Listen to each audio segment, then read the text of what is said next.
All right, so many questions I'd love to ask you, but the one I want to start out with is you're two guys, two computer scientists from MIT that I made material financial bets on, basically bet my career after speaking to you for 10 minutes. Yep. And we bet on Kush the moment that he wanted to start a company. We bet on Kush the moment he thought he might want to work with us. So Dave, when you look at the success you had building multiple companies worth hundreds of millions of dollars, and you look at Kush, backgrounds are a little bit similar, both very technical, but if you don't mind me saying, both personable, both visionary, both really like other people. You like other people. You're well liked, and you like other people.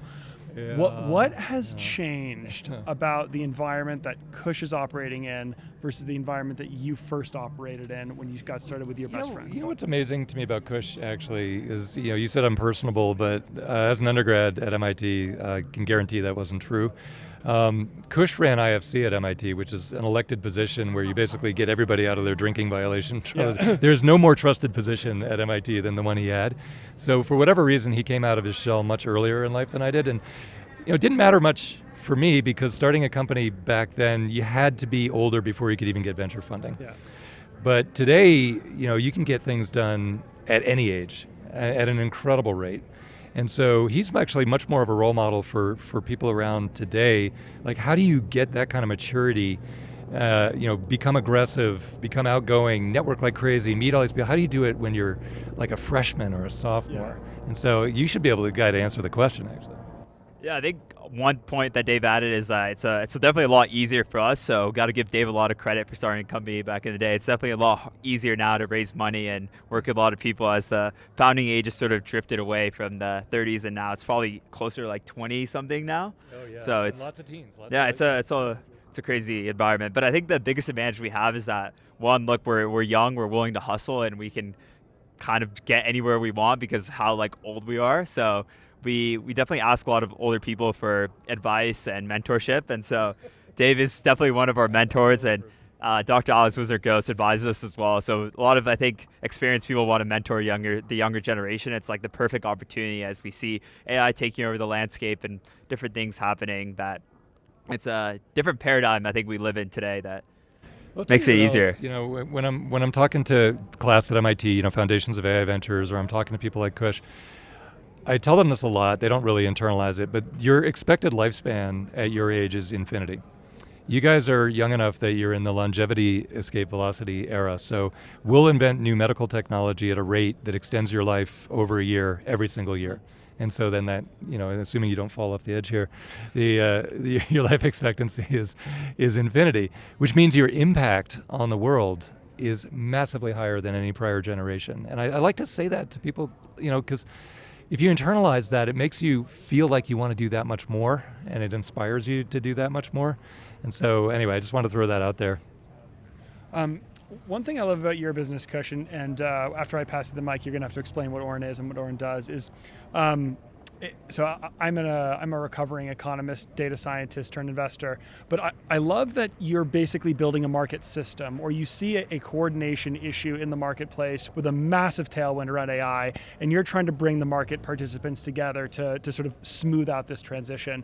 It's very different than what I think kind of every other young person is building, which is like some kind of an agentic system. If they're smart for a real problem that none of their contemporaries know about yet, if they're not smart, it's for some silly problem that they have. Why aren't you building a sort of like agentic AI slop SaaS? Because you could certainly have raised money for it. Slop SaaS. I think the biggest point is that a lot of those things we believe will be commodified in the future. Obviously, you have the biggest 7 AI labs working to create more and more products. And I think most recently we saw that Claude Cowork kind of killed a lot of startups that were trying to do similar things. So we definitely try to stay away from the big, we call them sharks of the world. So we try to build we call it picks and shovels financial layer of AI infrastructure, and we work with definitely the 7 big labs, and we also work with some of the largest market makers and hedge funds of the world to help financialize the whole ecosystem. Yeah, when Kush came into my office too, and he said, I'm gonna found this company called Orin. We're gonna finance these massive data centers. I was like, wow, that is really cool, because so many of the MIT teams are building, a fraction of a robot or a fraction of an operating system or whatever. It's just something narrow, especially when you get into the PhD gang. Yeah. It gets narrower and narrower and narrower. And that's usually fine. But right now, AI is happening in the next 2 years. It's just happening, and it's global, and it affects all areas of endeavor, and we've never experienced anything like it. The analogy we like to use is the internet. The internet exploded, everything changed overnight. This is many orders of magnitude bigger and longer in its duration than the internet explosion. And so because it's so big in scale, you have to think big. And financing the whole thing is on the order of trillions of dollars. And so one of the beautiful things about Kush's business plan is it starts at the top and works back to what can I do to help Chase Lockmiller? What can I help to do all these startups? How can I tap all the money in the world and New York into all of this activity? And so the teams always navigate to something cool, but if you start at the top and work your way back, it's going to be cool and big. If you start at the bottom and try and work your way up, sometimes it's cool, but it stays really small and it misses the whole revolution. When you look into history and looked at waves of productivity in the past that like really moved the needle on GDP, which AI is going to give us GDP growth that we haven't seen since at least the 90s, but probably the 60s or the 70s, maybe more. Who knows? Maybe more. 1800s. But a technology actually changed the way a business operates or a business model, because you're incredibly AI native. You ask very experienced people for help, and they always give it to you. It's actually ludicrous. But what are the things that you're doing differently inside of Orn in terms of the way your business operates using AI? I think the biggest thing is we have this sort of model where it's like ask the AI first. We'll use every single frontier tool that comes out. When Claude Cowork came out, I hope we were one of the first users that we got it the next day and we started using it. We use Factory AI, Perplexity, Cursor, every single AI tool that you can think of, basically to automate as much as possible that we can do, except for the core functionality or the innovation that we provide. And so I think AI makes it a lot easier to build a business today than it was in the past. And you can definitely do it with a lot less people. Today, our team is around 11 of us, and we work with some of the largest players, and the whole economy that we help financialize is around $7 trillion. So to be 22 years old and helping financialize and work with some the largest like hedge funds in the world is something that I couldn't have dreamed of. But with AI, it makes it a lot easier to manage all sorts of people, the team, the coding, everything becomes sort of automated. And I think that's the beauty of it right now. When I two questions. One is, what are the kinds of things AI still can't do yet? And when you think about the leaders that have helped you, what are the things that they're asking you? What are they? No, Kush, I want to know about this. Yeah, so let me start with the second question first. We definitely work with two different sects of the economy. I think one is the sort of blue collar infrastructure builders in the data center space. And then we also work with the people that live on the 50th floor of Wall Street and have never been to a data center. And so we help connect these two different ecosystems together. And that's, I think, the biggest question we help solve is we connect the Wall Street executives to the data structure builders where most of the money is flowing and where I think most of the value will be generated coming in the future, and help them hedge and manage that risk.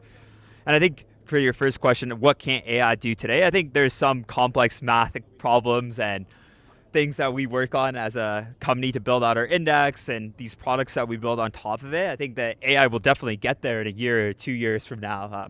There's no question about that. I think today there's a small gap in that. And I think the other part is being very personable and relatable to these executives. It's, I think, still very hard as a AI to have an AI do a Zoom call for you or take the call meeting notes for you. There's still personable interaction that creates the value of the company itself, and I think that's what we can excel at as humans today. Well, I was just going to say that most of the LPs in our venture funds, there's about $1 billion of money in the funds, and it's almost entirely from wealthy family offices. And so they'll come to us at our events and say, how do I productively invest in AI? And it's a really simple question.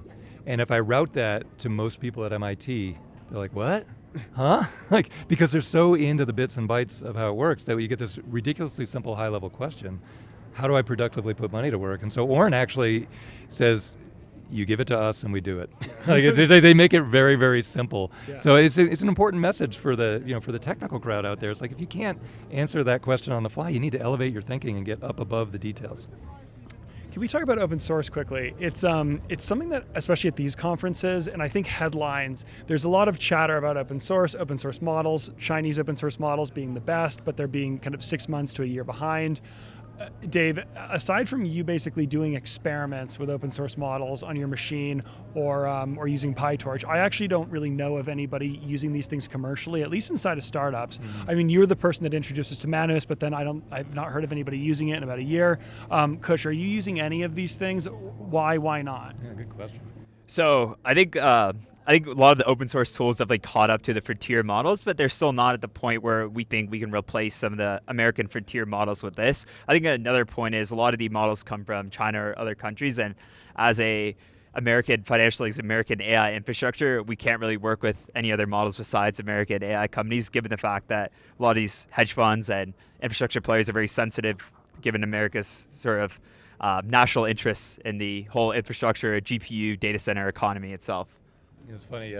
I used Kimi K2 and also Quen, and Alex Wisner-Gross, my podcast mate, was saying, it can do code injection right into your code. And my initial answer was, well, it's not a problem. I'm going to be looking at the code. But now, here's a million lines of new code. I'm not going to be looking at it. I'm not looking at any of it. That's a problem. So I think that just the fear of that prevents corporate America from taking advantage of the open source models. Like you said, they literally are all Chinese. So it's kind of a tragedy, actually, because they're incredibly capable. Yeah. And you can run them on your own hardware, and it's blazing fast, and it gets around all the bottlenecks. But that little fear of code injection just keeps them at bay. Yeah. Any last remarks before we conclude the interview?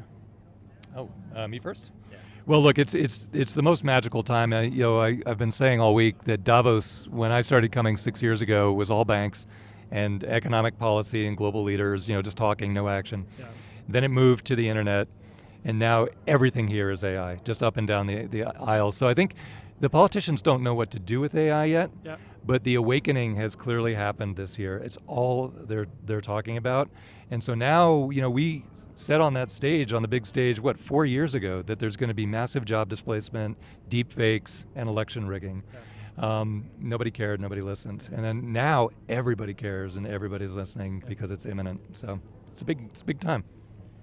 Yeah, I think it's incredible of the people that are here. One, you can kind of I think Trump is a few buildings next to us over here, and we saw Howard Lutnick just walking on the street. You could just talk to these people. As a 22-year-old, it's a completely incredible place to be with, and it's very weird to me that they kind of want to talk to me because, who am I to these people that have been in the industry for multiple years? But it's an incredible opportunity that America is definitely investing in a lot of young people to help make sure this country and the whole infrastructure economy and AI builds. What's funny about that is that our importance too has elevated through the roof because those same people come to us and say, hey, do you know Kush? Can you introduce us to Kush? So actually we're just riding that wave. Yeah. To be fair, I think the Commerce Secretary wanting to talk to you, Kush, is a little bit less weird than Mike Cagney offering you his apartment in New York for for several months for free after one Zoom call. Sign of the times. Yeah. I tell you. All right. All right. Very Cool. cool.